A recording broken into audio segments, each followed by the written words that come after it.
Coming to you from deep inside the bowels of a great big empty. Get ready for another episode of The Home Defense Show with Skip Coryell.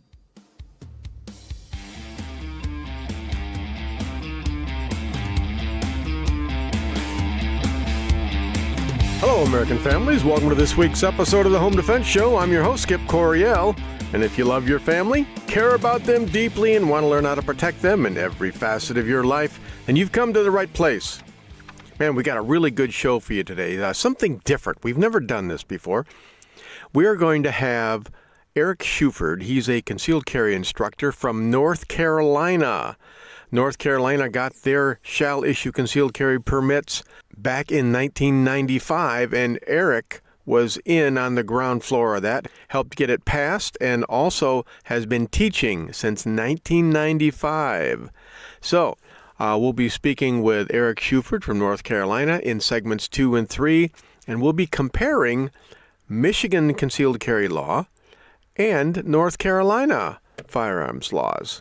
So, that will be very educational, and Eric, he's a pretty good guy. I think you'll enjoy him. All right, what have I been doing? Man, I went out hunting this morning. This was the opening day of muzzleloader deer season here in Michigan, and I froze my butt off. You know, it just keeps getting colder and colder here. I don't understand it. It was like 23, 24 degrees, something like that. And all I saw was 4 turkeys and 2 squirrels. These 4 turkeys, they were 20 to 30 yards away from my tree stand. And I got out there in dark before sunrise, so I didn't even know they were there. You know, a big turkey flies down off its roost, and you don't know it's there. It'll really get your heart going, because they're big, and they make a lot of noise when they're coming down out of that tree. But I had a good time, just relaxed. Let me see, I've started my next novel. It's a romance novel of all things. And I wasn't really sure how it was going to go, but it's going pretty good. It is going fast. I managed to get 57 pages into this novel before I killed someone. If you've read any of my past novels, I've written like 9 novels, I think. A lot of people die in my stories. I mean, whole cities. We're talking millions. I kill people by the millions in my stories. But I wasn't anticipating doing that in a romance novel. I'm having trouble talking about tender feelings, but other than that, it's going pretty good. It's not going to be the average Harlequin romance type novel, but we'll see what happens.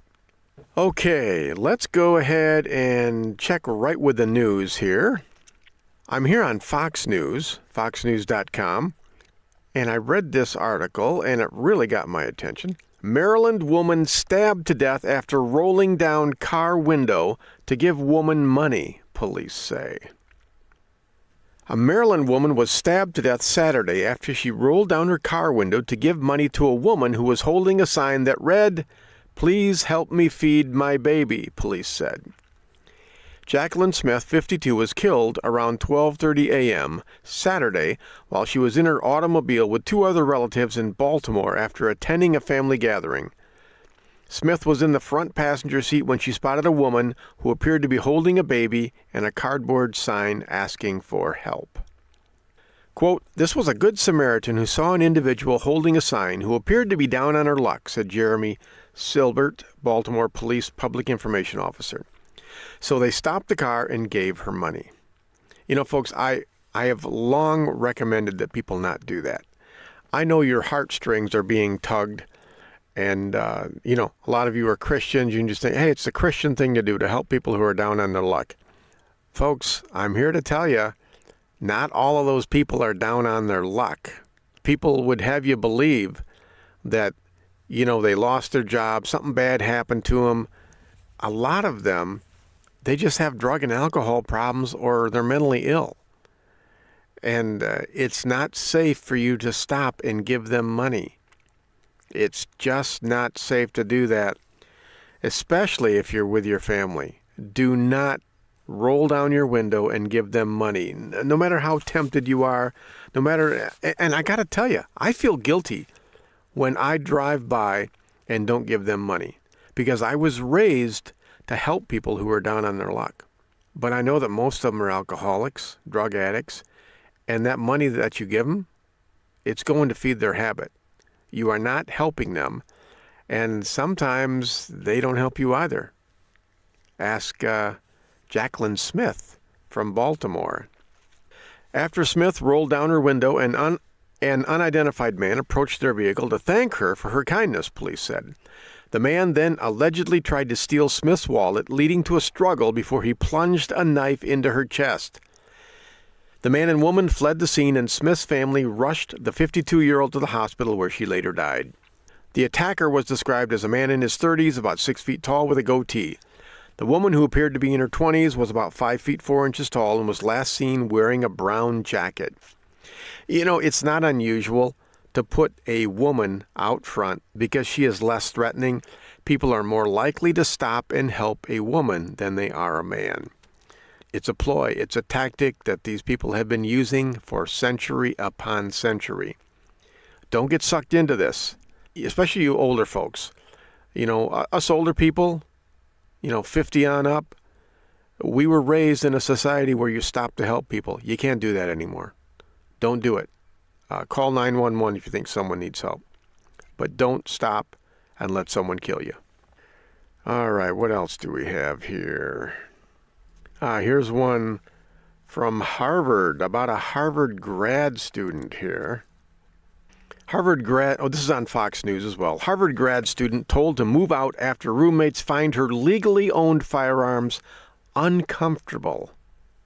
A Harvard graduate student was told she has to move out of her apartment after her roommates found her legally owned firearms uncomfortable and anxiety-inducing. Layla Purney, a 24-year-old Alabama native, told the Washington Free Beacon that she felt roommates violated her privacy after searching her room without her consent and then confronting her over gun ownership. Well, Layla, welcome to the north here. Boy, you're not in Alabama anymore.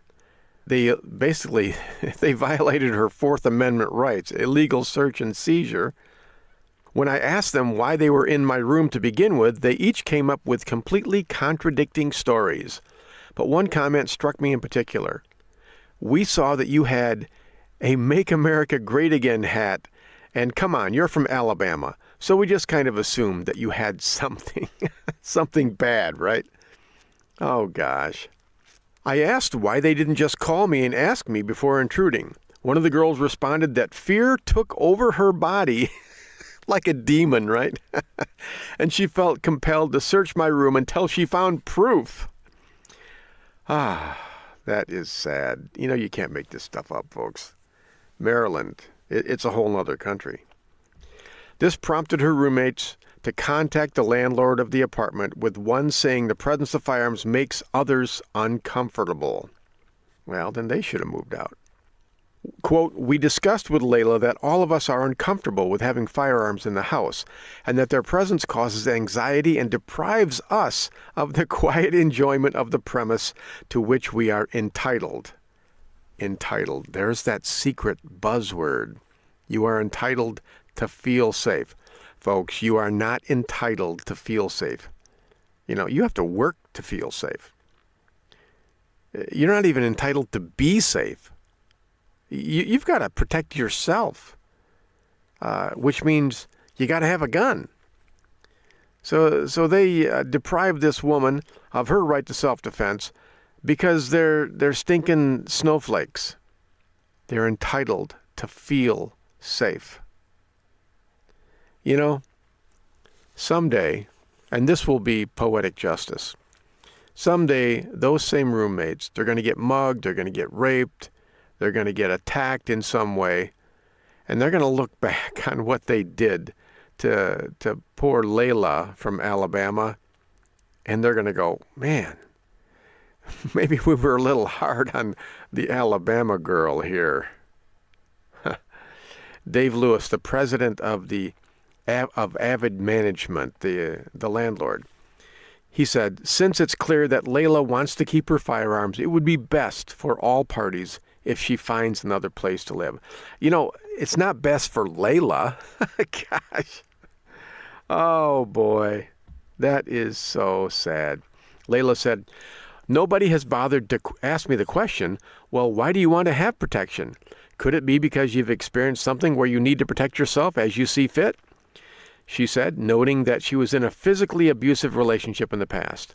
I have a real and legitimate reason as to why I want to protect myself.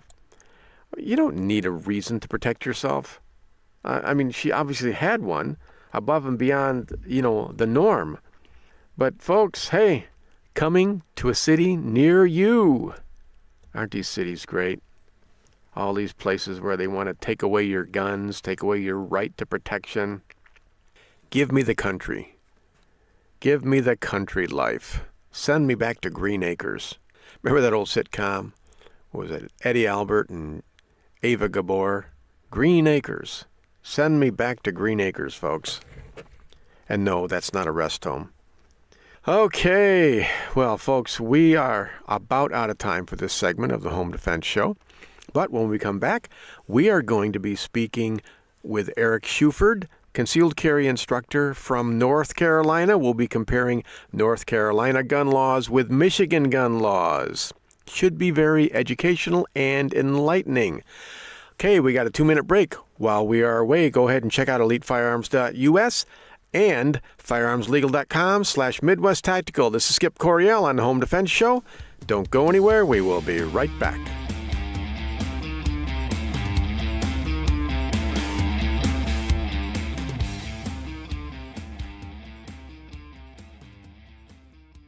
My name is CJ Coryell. Welcome to the Home Defense Show with my dad, Skip Coryell. Don't go nowhere. We'll be right back.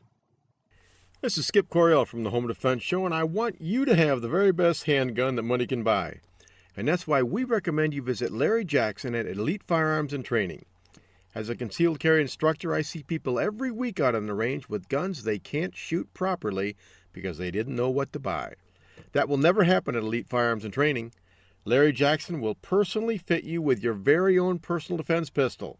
So call Larry Jackson today at 616-299-8715 or visit elitefirearms.us.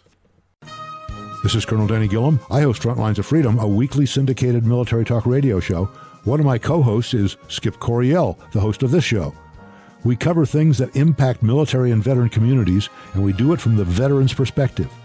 The show is broadcast across the nation and is also available as a podcast on our website, frontlinesoffreedom.com. Please join Skip and me weekly on Frontlines of Freedom.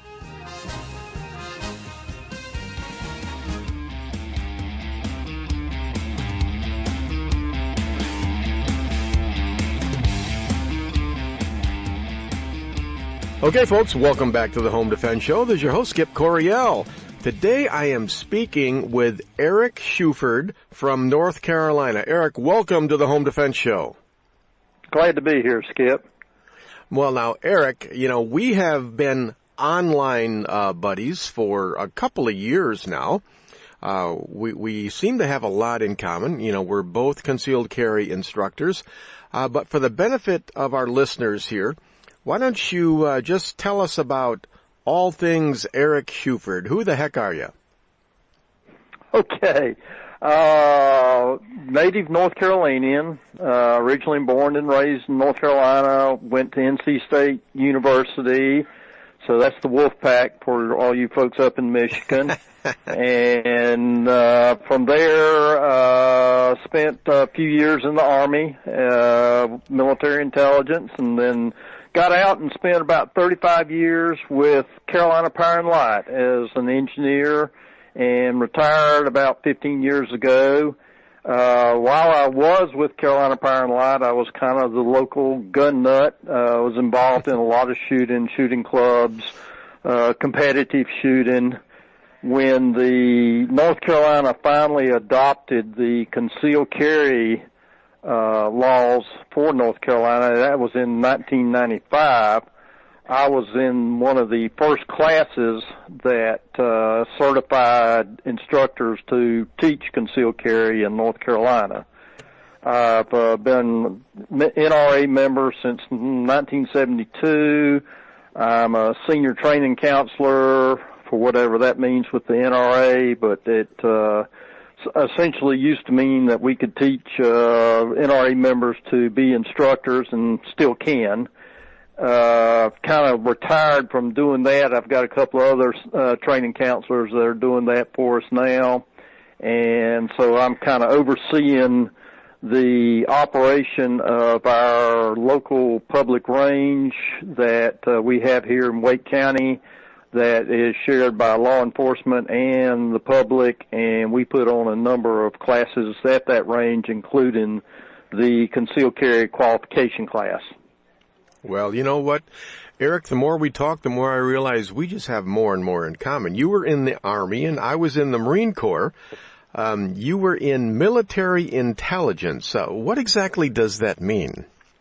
Well, some people say that is an oxymoron, I guess it is on that. But we kind of, call that, I was a spook. I was in the electronic intelligence even back in the 60s. We were listening in on people's telephone calls and communications, and I was more involved in the end of securing communications from the snoops. Yeah, so you probably did some time somewhere over in Southeast Asia?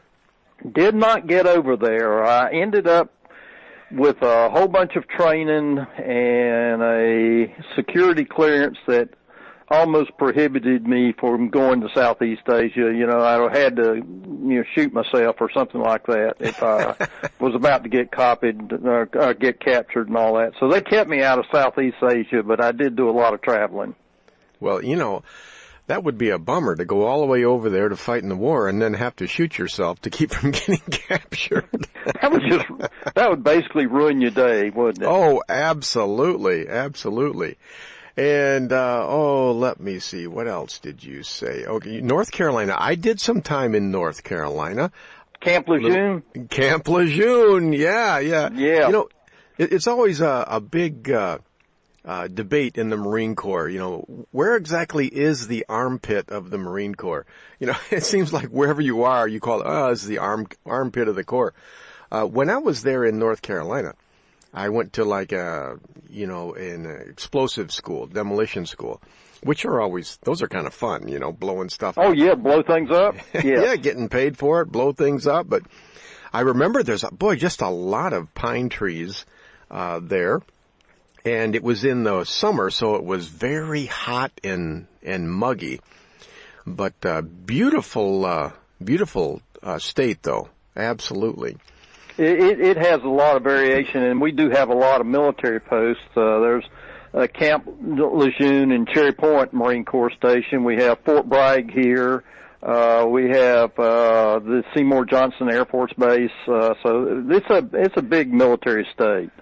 Yeah. So you're like, there's only like 7 civilians there. No, they keep moving here from up north. You guys up north get all that cold weather, snow, sleet, and all that. Every time one of those storms come through, we get another 5,000 of them moving here. Well, you know what? If I probably, and we talk about this sometimes, if I hadn't been born and raised up here in Michigan, I'd be going to somewhere south just because. I mean, right now it's like, 20 degrees up here and snowy, and I spent like 3 hours this morning out in my tree stand, trying to shoot a deer. And gosh, I gotta tell you, I like October deer hunting better than I like December deer hunting. October is much better on there, and it's a lot where you're born and raised and where your family is, I think, as to what that is on there. I got all over the country and spent quite a bit of time in Arizona and all that sort of stuff, and that's beautiful country out there, but totally different environment than what you have in Michigan and what we have in North Carolina. But I guess, Skip, the bottom line is almost every part of the United States has its great qualities and some not so great qualities. Yeah. Yeah, and, up here in Michigan, this is where I was born and raised. This is where I have my friends and my family. And, yeah, it's the same for you down in North Carolina. Exactly. Now, Eric, you said that in 1995, that's when you got your shall issue bill passed into law for concealed carry in North Carolina. Is that correct? That's correct. It was a few years with us having to fight with the legislature, and finally in 1995 we did get it passed through the legislature, and then of course they had to go through the administrative parts of getting it set up. And the biggest thing in 1995 was, well, how are we going to certify these people? We need instructors. And so the first instructor class that the state put on was held in the fall of 1995, and if I recall correctly, there was about 150 of us in that class. And that's what got it started. From there on, then all of us that are civilians are putting on the certification courses for the people in North Carolina. Mm-hmm. So exactly that first class, was that like an NRA class, or was it a special one for North Carolina? No, it was a special one put on by the North Carolina Department of Justice, basically telling us, the future instructors, what it is they wanted us to teach and make sure what it is we covered and the process that we had to go through and how to order our certificates. One kind of little quick story on that was kind of funny at the time. There was 150 wannabe instructors in this class, and so one of the questions that came up in the class is, okay, we understand we have to put on this 8-hour class for people to get their concealed carry permit. What do we do about ourselves, the instructors? Because, of course, nobody had a permit at that time in North Carolina. And they just kind of laughed and says, well, I guess if you're an instructor, you can kind of teach yourself and sign your own certificate. Yeah. So we kind of self-certified out of that class. Yeah. Well, that does make sense. And just to compare, most of my listeners are in Michigan. In Michigan, our concealed carry law didn't go into effect until 2001. And just like you, and I think probably every state, every time a state wants to get shall issue concealed carry on the books, the media chimes in, and some of the lobby groups will chime in and just say, hey, there's going to be blood in the streets, you're all going to die. And they tell police officers that every time you do a traffic stop, the citizens are going to come out and shoot you. And it's just terrible. But, here in Michigan, it took us, probably 3-4 years of heavy lobbying to get ours passed. And pretty much the same kind of a deal. It's the same in every state. I think Florida was probably the first state to pass shall issue. And I think that was in the mid-'80s, 1980s. Do you remember the exact year for Florida? No, I don't, but I do remember they were there, and I guess the trend kind of proceeded north, and eventually, of course, there's a few states it still hasn't gotten to, but, what is it now, Skip? At least there's 40-some states now that have shall issue. Shall issue, yeah. Right. Yeah, I mean, and, the states that don't have shall issue, it's pretty predictable, like California and Massachusetts and Connecticut, all the blue states that basically are run by communists, they don't have shall issue. And probably never will get it, and that's why they pack up and move south or move somewhere where they can get it. And so we do have a lot of people. It is funny. The folks moving from those states that move to North Carolina, I will get 1 or 2 calls a month from somebody about what do I have to do to get my concealed carry permit, or what do I have to do to register my firearm. And we have no registration of firearms in North Carolina, so it's always funny to get those calls. Yeah. Well, I'm glad you have registration of firearms, because Michigan does. And, we got a couple minutes here, so I'll tell you a little story. In Michigan, we did not have pistol registration up here. up until several years back. And what they had, they called it a pistol safety check. And they would make you, when you bought a pistol, you'd have to bring it into the police department, and they're supposed to inspect it to make sure that it's safe, okay? Now, how they would know that it was safe? No one really knew. But basically all they did was take the gun out, and they'd write down the serial number, the make and model, get your name and address, and then send you away. And we said, doesn't that sound like a pistol registration? Because you take all that information and you put it in a database. Isn't that pistol registration? And they said, no, it's a safety inspection. And we complained about that. And we finally got the legislation to act on it. And so instead of getting rid of the safety inspection, which was useless, they said, all right, no more safety inspection. We're going to call it a gun registration. Oh, no. So it's like we jumped out of the frying pan and into the fire. It got worse. It did get worse there, and there was only one county here that for a while had a so-called registration like you described, and that was Durham County, where Duke University is located. And for a number of years, they have been collecting that kind of information, but it was a paper collection, and they didn't have it in any kind of database, and they finally realized it was going to cost them millions of dollars to go into a database, so they abandoned that. So now statewide, there is no registration of a gun. You do have to have a permit to purchase a gun, but it's simply a permission from the sheriff to go purchase a handgun. Right. Okay. Gotcha. All right. Well, you know what? We are about out of time for this segment. We've started our comparison already, and we know Eric Shuford just a little bit better here. But we're going to go ahead and we're going to take a 2-minute break. And while you folks are away, go ahead and check out our sponsors, EliteFirearms.us, and see what Larry Jackson can do to help you figure out the best pistol for your home defense needs. And then also go to firearmslegal.com/Midwest Tactical and protect yourself legally should you ever have to use your firearm for personal defense. Okay, folks, when we come back, we'll be speaking again with Eric Shuford, a concealed carry instructor from North Carolina. This is Skip Coryell on the Home Defense Show. Don't go anywhere. We will be right back.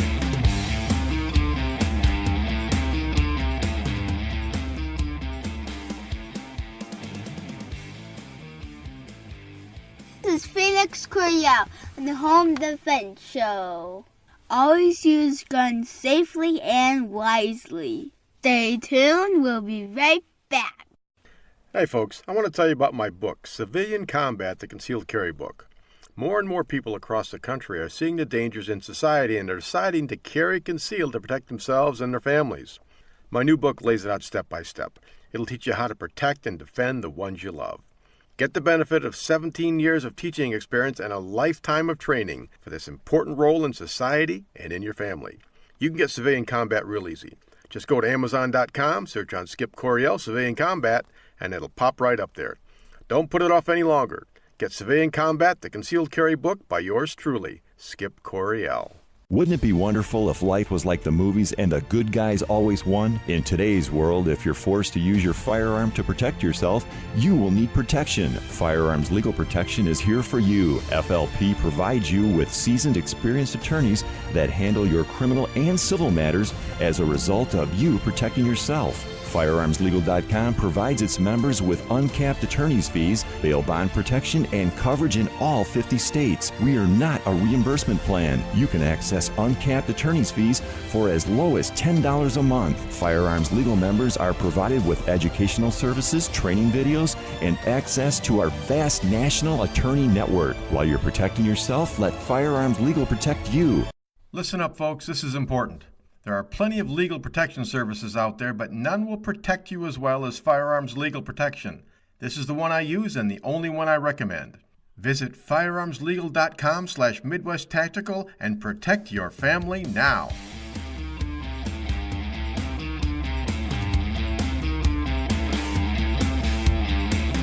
Okay, folks, welcome back to the Home Defense Show. This is your host, Skip Coryell. We are speaking with North Carolina concealed carry instructor Eric Shuford. Now, Eric, I think what we'll do is we'll go ahead and I'll just raise some topics, and we'll compare North Carolina with Michigan. And this is not a competition by any means. I just want the listeners to know that, hey, not all states are the same. And, boy, you know, when we get done here, we might have a few more people moving to North Carolina. We'll have to wait and see. All right. Well, we'll have to see how it is. Go ahead. All right. Okay. Stand your ground. Stand your ground law. Does North Carolina have some type of stand your ground law? Not specifically. There's not a law that actually says you can stand your ground, but there is the intent in the law that if you cannot flee, then you have the right to defend yourself. Oh, okay. Which is kind of a reverse of that. But you have the duty to retreat. If you can safely flee, you're legally required to do that? Yeah, it's a little murky in that area. It's more of an advisory type thing that if the law recommends that if you can retreat, you should retreat, but if you are in danger, in fear of your life, you have the right to defend yourself. Yeah. Well, you know, I would do that anyways, and that's what I teach my students. You know, here in Michigan, we do have a stand your ground law. So you don't have the duty to retreat. You can stand your ground. It's very similar to the Florida stand your ground law. But, you know, one of the provisions of the stand your ground law here in Michigan is that if you stand your ground, you have to take another human life to protect yourself. There'll be an investigation, obviously. If the prosecuting attorney, the county prosecutor, if he doesn't charge you criminally, then you can't be sued civilly. And that's something we fought real hard to get into that law, because we just had too many scumbags suing, you know, honest law-abiding citizens for defending themselves. So is there anything like that in Carolina law? There is in North Carolina. Basically kind of comes under the castle doctrine type thing. Okay. If you are in your home, and actually the law kind of expanded that as to mean your home, your vehicle, or your place of business, then there is no duty to retreat. And then the other thing in there is that if somebody is attempting to break in your home, the law says the presumption there is that individual intends to do you deadly harm, and you have the right to defend yourself without having to prove information that, you know, he was in there to really kill you. In other words, if you find somebody trying to come through your front door or inside your home, you can defend yourself then, and you don't have to prove that you were actually in danger of being killed. Yeah, and that's pretty much the way it is in Michigan as well. You know, the law presumes that they're to do you harm, so therefore you are automatically veiled the use of deadly force. Unless, of course, it's the neighbor coming over to borrow a cup of sugar. You know, and we have the same exceptions, unless it's somebody that normally lives in the house, or it's somebody that law enforcement, and they announce their law enforcement, or a few other exceptions like that. Yeah. Now, I know, Eric, there are a few states that say that you can, and I think Tennessee is one of them, that you can use deadly force to protect property. What's North Carolina law like as far as protecting property? No, in North Carolina, that is one of the things that are emphasized here, and we emphasize in our classes, that somebody's trying to steal your hubcap, somebody is trying to steal the bicycle out of the front yard, any of that sort of stuff. You cannot use deadly force to defend yourself. Yeah. And, of course, the key there is the deadly force. You cannot shoot somebody if they're just trying to steal your car. However, if they're trying to run you down with that car they have just stolen, then obviously you can use deadly force.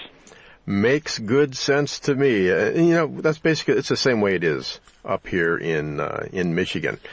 Now, okay, in Michigan, we have something called a firearms preemption law, and basically what that means is that municipalities cannot pass any firearms law that is more restrictive than state law. And basically what that means is, a city or a township or a county can't pass a law that says no guns are allowed, in our parks or in our administrative offices or, any property, government property. Does North Carolina have a firearms preemption law? Oh, yes. The legislature is very intent on keeping all the firearms laws within their purview, and there has been several battles over the years where town councils or county governments, and particularly in the big cities, have tried to come up with something, and they have all been struck down. In fact, the latest iteration of the revision in the concealed carry laws actually prohibited the cities and counties from passing any restrictions on parks or recreation facilities or, any kind of thing like that. Earlier on, when the first law came out, you were prohibited from carrying a concealed gun into any venue where you paid admission. Oh, and wow. That kind of exempted theaters and ballparks and a lot of other things. Well, that about 2 or 3 years ago was taken away, and in that process, the counties were prohibited from passing anything. About the only thing that's left up to the cities and counties now is they can prohibit you from carrying it into their buildings, their municipal buildings or something like that. But other than that, there's not much they can do. Okay. All right. Well, as long as we're on the topic, let's talk about, we call them pistol-free zones here, or criminal empowerment zones, or, whatever you want to call those. In Michigan, I'll name them off, and you just tell me whether or not you have the same thing in North Carolina. In Michigan, we may not carry in schools.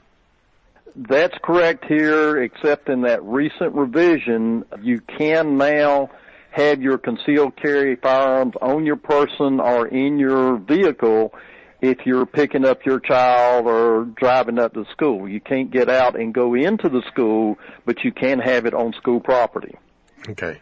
Yeah, that's the way it is here in Michigan. If you pull up to get your kids, they're not waiting. You've got to lock your gun inside the car and then go in and get them and bring them back out, and then you can go ahead and rearm yourself. But correct. In Michigan, all of the pistol-free zones, the parking lots are exempted. Is that the case in North Carolina? Pretty much so. It's not really enforced. There have been some companies like IBM or some others big companies that have tried to prohibit firearms in vehicles in the parking lots, but it really hasn't been anything that I know that's been successfully prosecuted. Okay. Well, that's good, because that basically disarms people for the entire day if you can't store the gun in your car. All right, well, let me see. In Michigan, you cannot carry your gun in a church or other house of worship unless you have permission from the presiding official. Well, what is it like in North Carolina? It's actually kind of the reverse of that. There is a law in North Carolina, a part of the law, that any business, church, or anything else can put up signs prohibiting you from carrying a firearm in there. However, if there is no sign, and it's got to be a clearly visible sign, then you can take your gun to church or any other place. We have been pretty successful here about pointing out to people that have decided to put those signs up that they are essentially creating a safe fire zone for criminals. Yeah. And most of that has gone away. Oh, that's good. That's good. I think Ohio went through something similar there. In Michigan, private property. like a store or a mall, basically private property rights in Michigan trump Second Amendment rights. So anyone who wants to make their own gun-free zone, like a store or whatever, they're allowed to do that. But it's not handled under the concealed carry. It's handled under the criminal trespass law. So basically the way it works here in Michigan, if you go into a store, they see that you're armed and they ask you to leave. If you leave, you have a law. If you say, forget you, leaving, and they call the cops, then you're in danger of being charged with criminal trespass. How does that work in North Carolina? Essentially the same way. Any store, business, or mall can post their business and all. However, we have an organization here in North Carolina called Grassroots North Carolina that has been very successful in educating those businesses and malls and all that they're going to lose a lot of business. Yeah. Because all of us that are carrying are not going to come to their business and are not going to buy from them. So most of those signs have gone away. Yeah. I think North Carolina and Michigan were roughly the same population base. I think we're short of 10 million now here in Michigan. Any idea how many people are in North Carolina? We're a little bit over 10 million. Okay, but we're right around the same number. Okay, so it's pretty close. In Michigan right now we have 638,000 concealed carry holders. What's the approximate number that you have in North Carolina, just for a comparison? I was afraid you were going to ask that, and I meant to look it up, and I really don't have a good number. The state's numbers here are a little muddy to get a hold of on how many actually have concealed carry permits, because they're issued by each of the individual counties in the state. Mm-hmm. And those records are kept by each sheriff, and we have 100 counties. Oh, okay. So it's kind of hard to get a hold of, but it's somewhere in the 150 to 200,000 licensed concealed carry holders. Right. Well, you know what? If you had Detroit, you something like Detroit, you'd probably have more, because there are parts of Michigan that are a lot more dangerous than others. Trust me on that one. I understand. All right. Now, we also cannot carry in bars. What about North Carolina? That one got changed about 3 years ago, too. You now can carry in bars or restaurants where alcohol is being sold. Used to be, up till about 3 years ago, you could not. The only thing is that if you're carrying in a bar or in a restaurant or any place where alcohol is sold, you, the concealed carry holder, cannot be consuming alcohol. And that just makes sense. I wish we could make that change.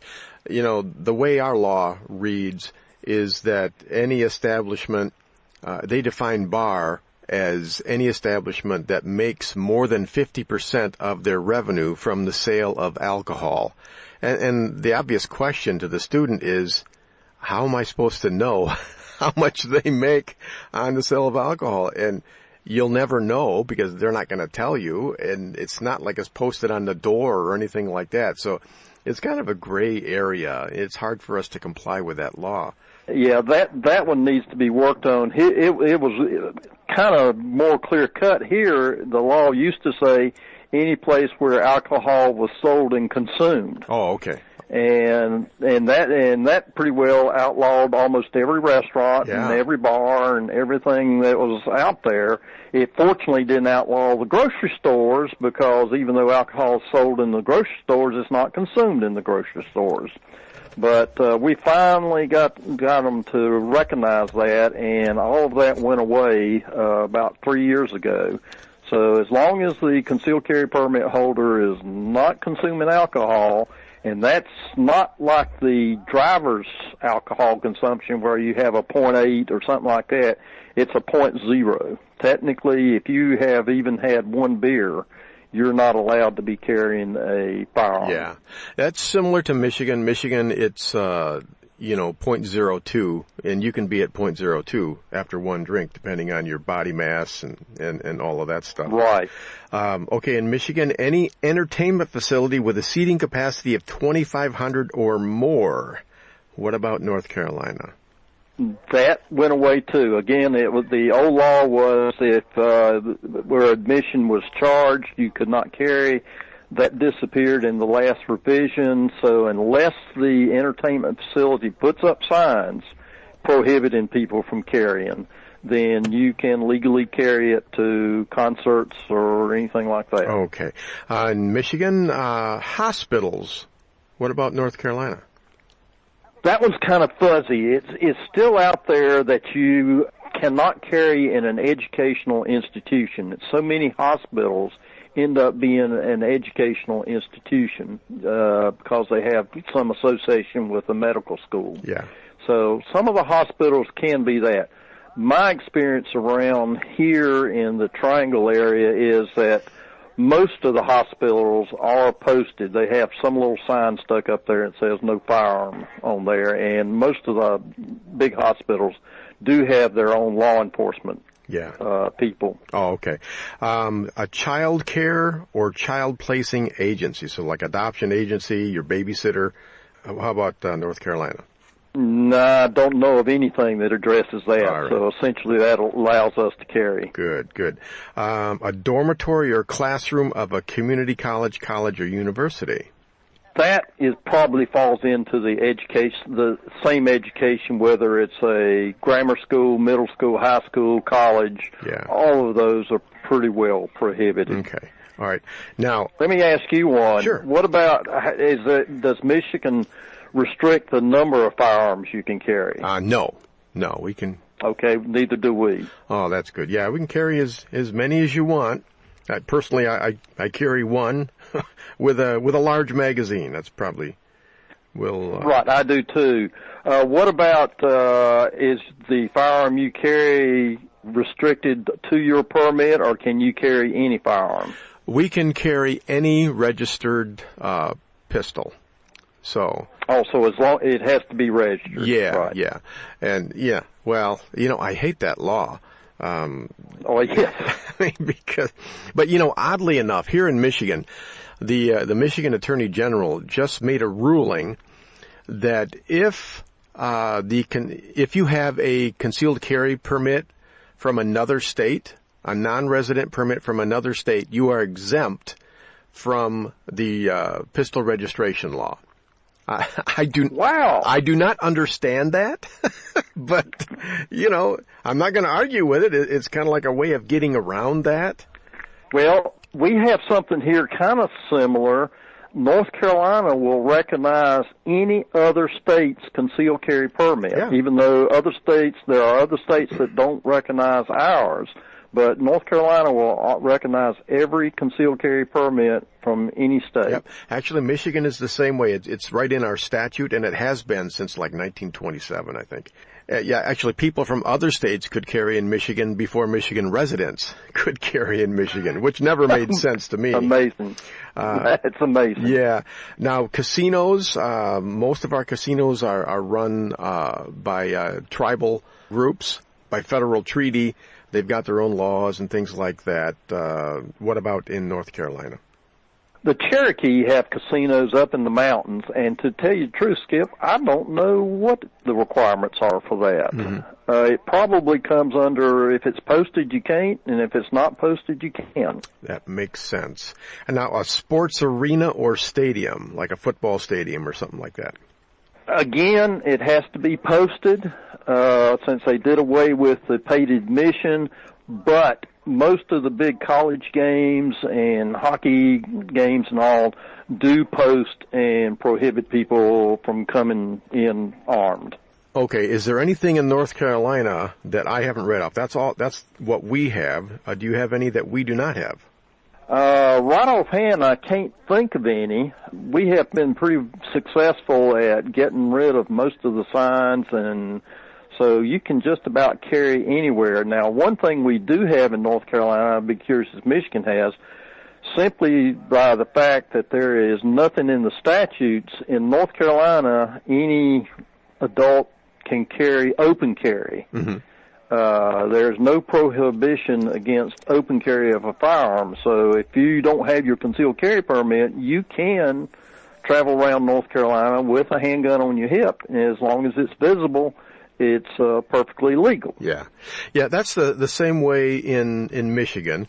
You know, the catch there is as soon as you get inside your vehicle, a motorized vehicle, the law considers it concealed, which makes it, unless you walk everywhere, it makes it harder to open carry.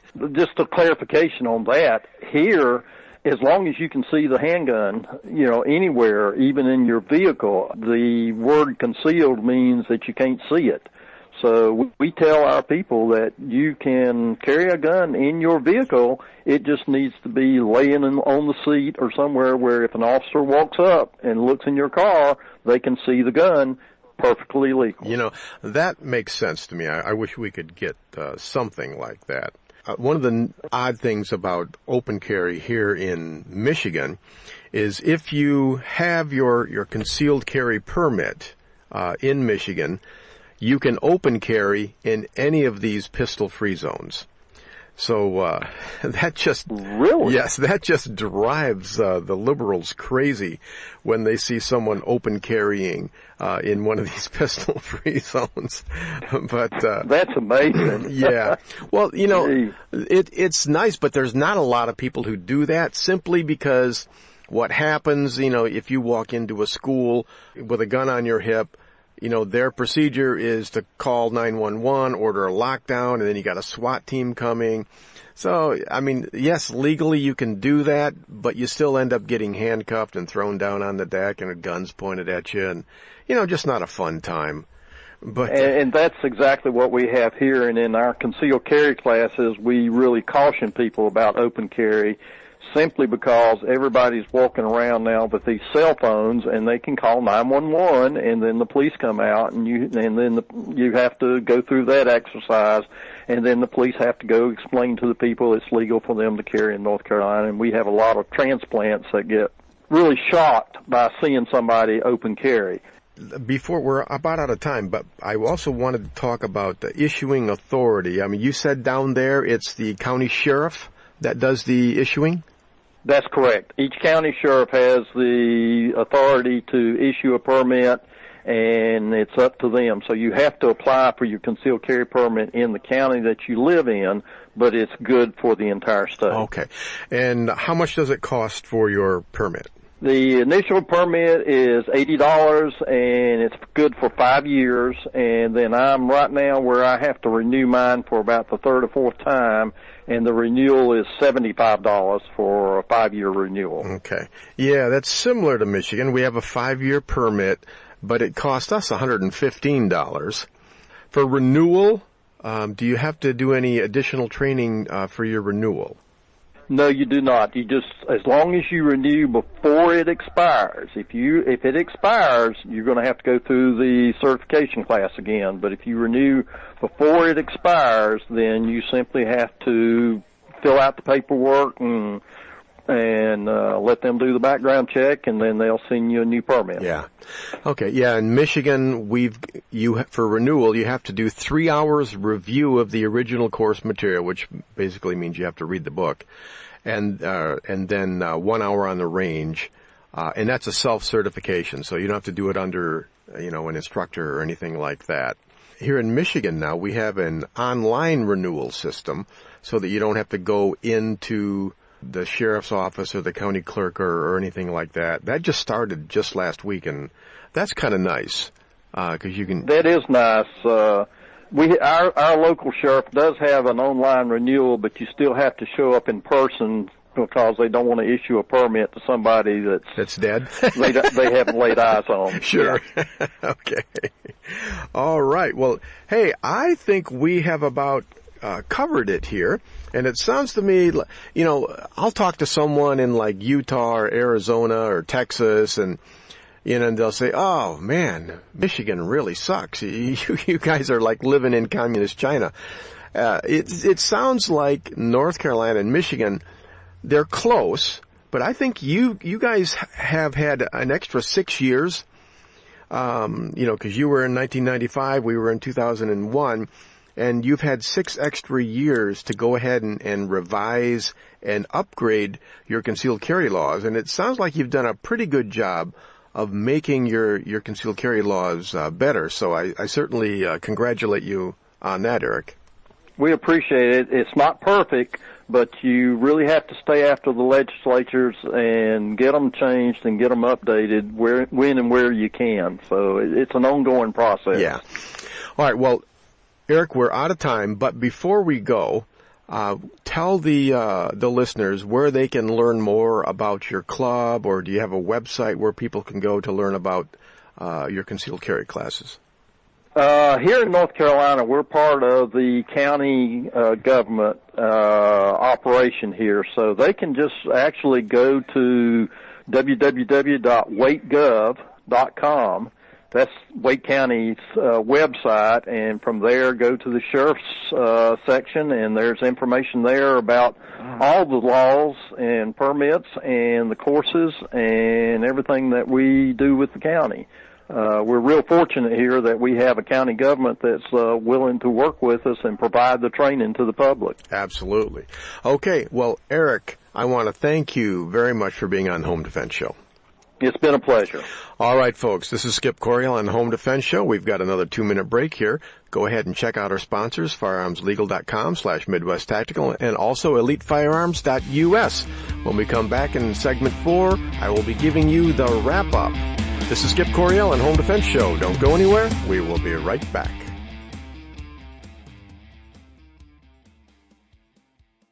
Welcome to my dad's Home Defense Radio show. You're gonna love it. Hey, folks, I want to tell you about my book, Civilian Combat, the Concealed Carry Book. More and more people across the country are seeing the dangers in society and are deciding to carry concealed to protect themselves and their families. My new book lays it out step by step. It'll teach you how to protect and defend the ones you love. Get the benefit of 17 years of teaching experience and a lifetime of training for this important role in society and in your family. You can get Civilian Combat real easy. Just go to Amazon.com, search on Skip Coryell Civilian Combat, and it'll pop right up there. Don't put it off any longer. Get Civilian Combat, the Concealed Carry Book by yours truly, Skip Coryell. This is Colonel Danny Gillum. I host Frontlines of Freedom, a weekly syndicated military talk radio show. One of my co-hosts is Skip Coryell, the host of this show. We cover things that impact military and veteran communities, and we do it from the veteran's perspective. The show is broadcast across the nation and is also available as a podcast on our website, frontlinesoffreedom.com. Please join Skip and me weekly on Frontlines of Freedom. This is Skip Coryell from the Home Defense Show, and I want you to have the very best handgun that money can buy. And that's why we recommend you visit Larry Jackson at Elite Firearms and Training. As a concealed carry instructor, I see people every week out on the range with guns they can't shoot properly because they didn't know what to buy. That will never happen at Elite Firearms and Training. Larry Jackson will personally fit you with your very own personal defense pistol. So call Larry Jackson today at 616-299-8715 or visit elitefirearms.us. Skip, it's time for your Armed America Report. What do you have this week? All of us here at Frontlines of Freedom want our listeners to get trained and get armed in that order. We fully support the right to keep and bear arms for all law-abiding families, and we encourage you to find out about the laws governing use of deadly force in your state and follow them to the letter.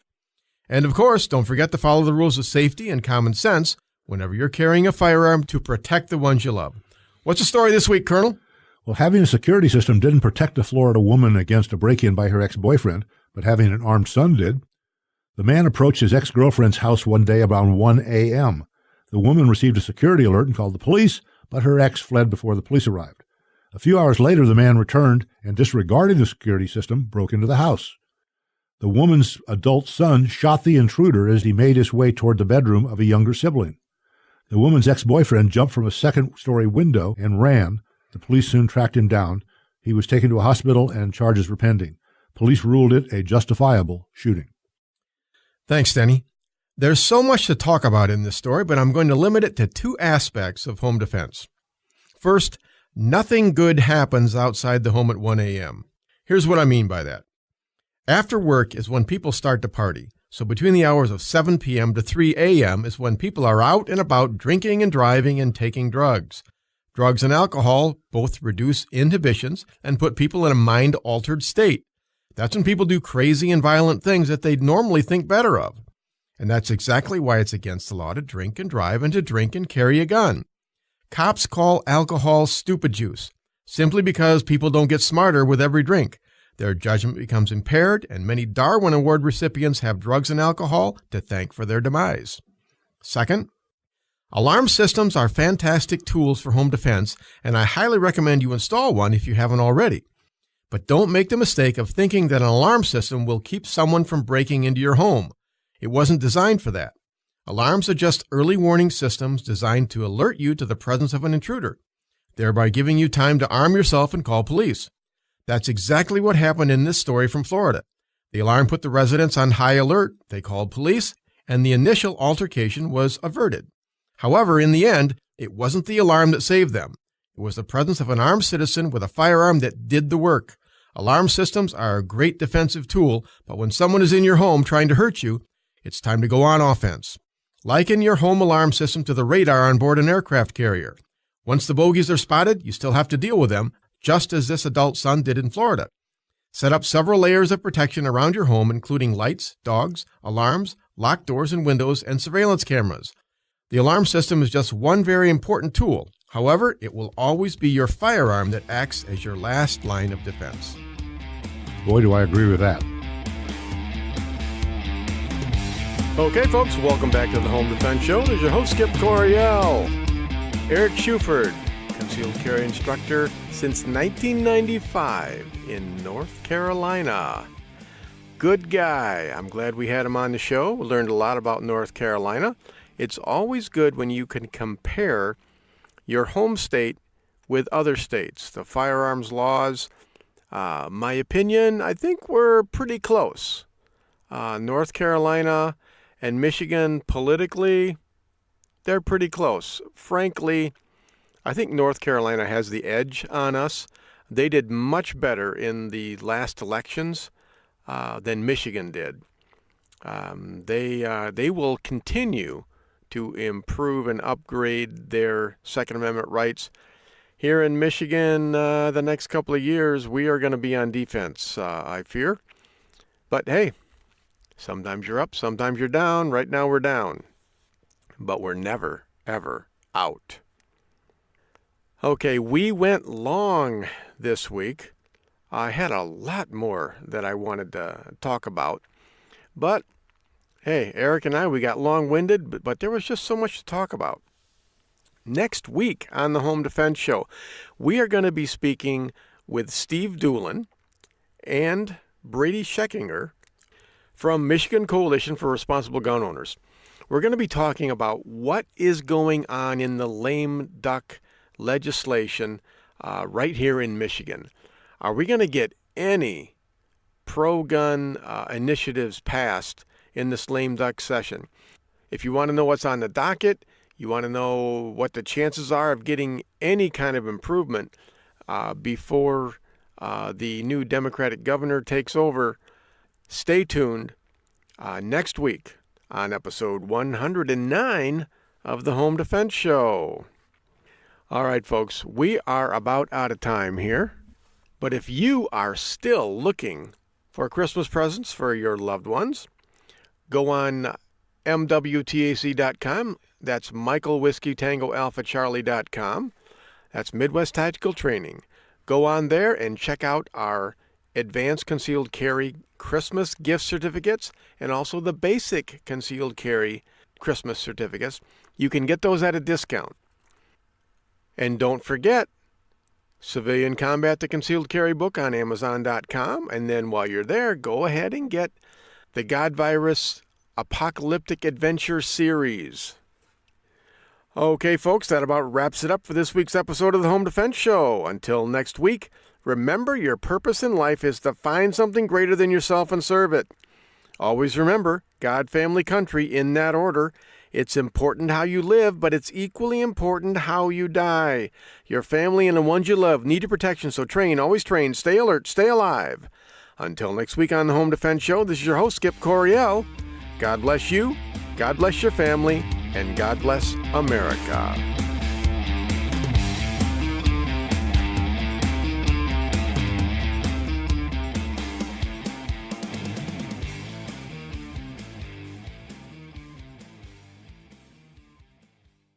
Thank you for joining us this week on the Home Defense Show. Now, get out there and protect the ones you love. We'll see you next week with more of the best in home defense. Bye-bye, boys! Have fun storming the castle!